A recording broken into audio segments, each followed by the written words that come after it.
Office உதவியாளர் பணி முதல் வீட்டு வேலைகள் வரை செய்து வந்த ரோபோக்களை வித்தியாசமான ஒரு வேலையை செய்ய வைத்து அதிசயக்க வைத்திருக்கிறது சீனா. அதன் பின்னணியை பார்க்கலாம் இன்றைய டீ டைம் நியூஸில்.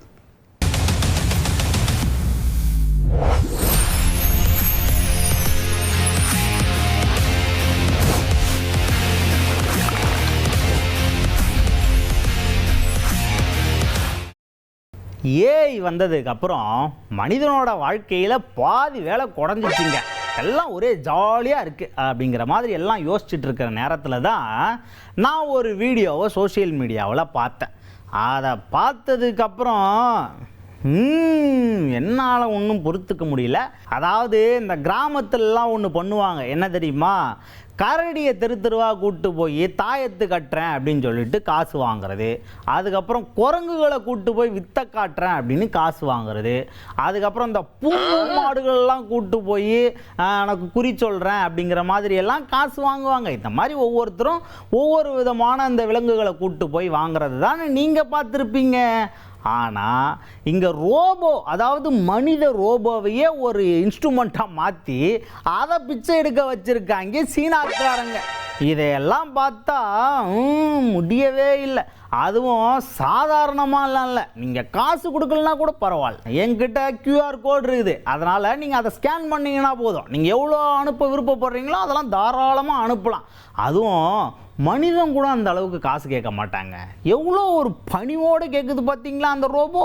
அம்மா தாயே அப்படிங்கிற மாதிரி மன்றாடுதுங்க, முட்டி போட்டு கெஞ்சுதுங்க காசு கொடுங்க அப்படின்னு சொல்லி. சரி, இப்போ இந்த வீடியோலாம் வைரல் ஆகிட்டு இருக்குல்ல, இதை பற்றி அந்த ஊரில் என்ன பேசிக்கிறாங்க அப்படின்னு பார்த்தீங்கன்னா, பொதுவாக இப்போ சைனாக்காரங்க என்ன பண்ணுறாங்கன்னா, அந்த சைனாவில் இருக்கக்கூடிய நிறைய நிறுவனங்கள் இருக்கு இல்லையா, அதுதான் இந்த ஏஐ ரோபோ தயாரிக்கிறதுல, மனிதன் மாதிரியே இருக்கக்கூடிய ரோபோ தயாரிக்கிறதுல வந்து சைனாக்காரங்களில் அங்கே இருக்கக்கூடிய நிறுவனங்களில் நிறைய போட்டி நிலவுதான்.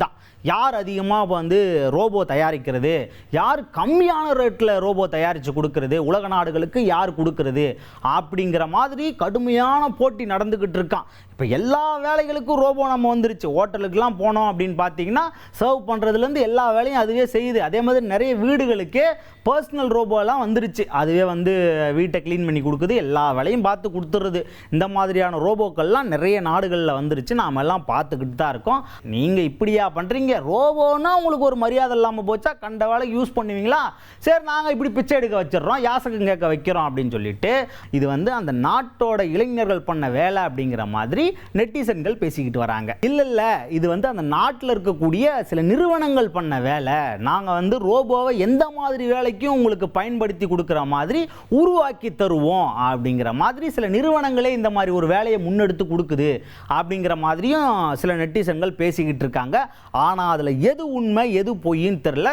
ஆனால் ஒன்று மட்டும் உண்மை, என்னன்னா இந்த ரோபோ வந்து பிச்சையும் எடுக்கும் அப்படிங்கிறது உண்மை உண்மை உண்மை. இப்போ இந்த வீடியோவை நம்ம ஊர் பயப்பிள்ளைங்க பார்த்தாங்கன்னு வைங்களேன், என்ன பண்ணுவாங்க தெரியுமா? உடனே சைனாவுக்கு கிளம்பிடுவாங்க. ஏங்க எனக்கு ஒரு 50 ரோபோ கொடுங்க, நான் எங்கள் ஊருக்கு போய் பிஸ்னஸ் பண்ண போகிறேன் அப்படின்னு கிளம்பிடுவாங்க. என்ன பிஸ்னஸ்ஸு? யாசகம் பிஸ்னஸ். ஆமாம், ரயில்வே ஸ்டேஷனு, கோவில், பஸ் ஸ்டாண்டு, இந்த மாதிரி பொதுமக்கள்லாம் எங்கே அதிகமாக கூடுவாங்களோ அந்த மாதிரி இடங்களில் நான் 10 ரோபோவாக உட்கார வச்சு பிச்சை எடுக்க வைக்கிறேன், யாசகம் கேட்க வைக்கிறேன், அது மூலமாக என் பிஸ்னஸ் நான் டெவலப் பண்ணிக்கிறேன் அப்படிங்கிற மாதிரி இறங்கினாலும் இறங்குவாங்க. ஆச்சரியப்பட ஒன்றும் இல்லை மக்களே.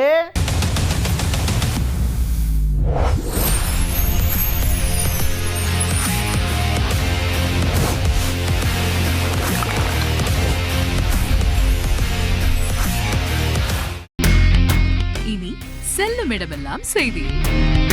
தந்தி டிவியின் வாட்ஸ்அப் சேனலை ஃபாலோ பண்ணினா செல்ல இருக்கும் இடமெல்லாம் செய்தி. இதோ QR கோட், இப்பவே ஸ்கேன் பண்ணுங்க, ஃபாலோ பண்ணுங்க.